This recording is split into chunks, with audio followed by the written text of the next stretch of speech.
Well, good evening, everyone. This is Alex Mondosian, and I want to welcome you to the 11 Forgotten Laws.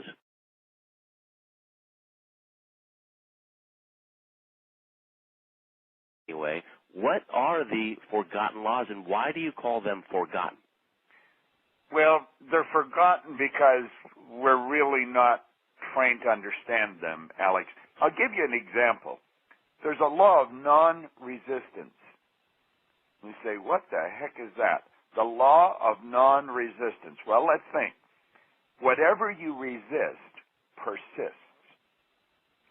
And it's a strange thing. If there's resistance, we have a tendency to fight it. It's part of our animalistic nature, fight or flight. It's react.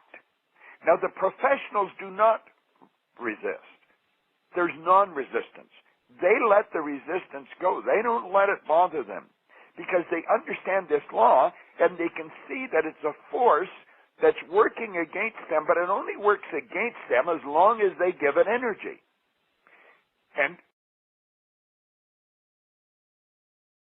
we're talking about the law of thinking, the law of supply, the law of attraction, of course, the law of receiving, the law of increase, the law of compensation, the law of non-resistance, which you heard Bob briefly talk about, the law of forgiveness, the law of obedience and sacrifice and success.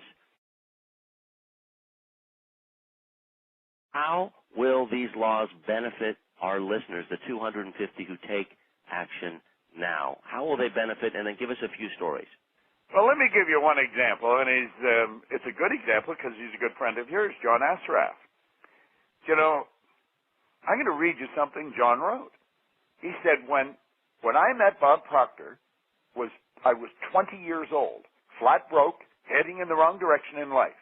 In addition, I had no idea how I was going to build a life for myself, and that would have meaning and purpose. Well, he said, it's been 27 years since I first attended Bob's program, started to study. What he taught me and continues to teach me over the years has allowed me to make millions of dollars and live a very fulfilling life. Now, John's featured on The Secret.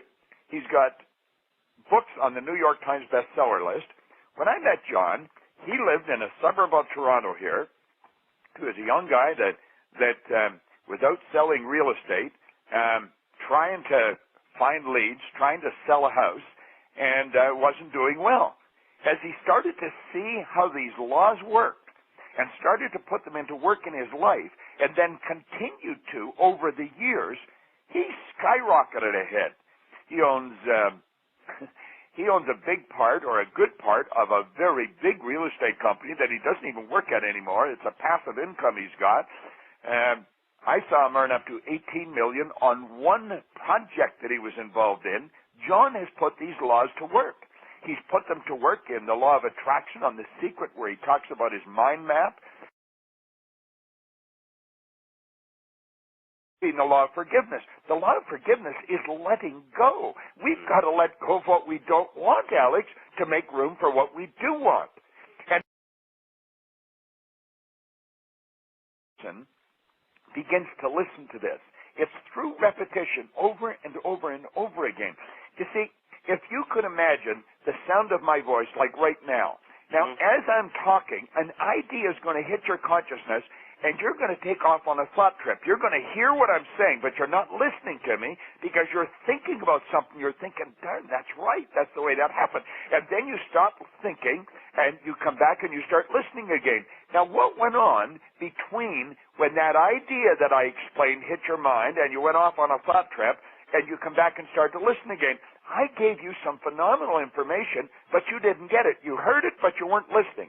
You see, we hear with our ears, we listen with our emotions. And it's through repetition of us getting emotionally involved with these various laws that make the difference in our life.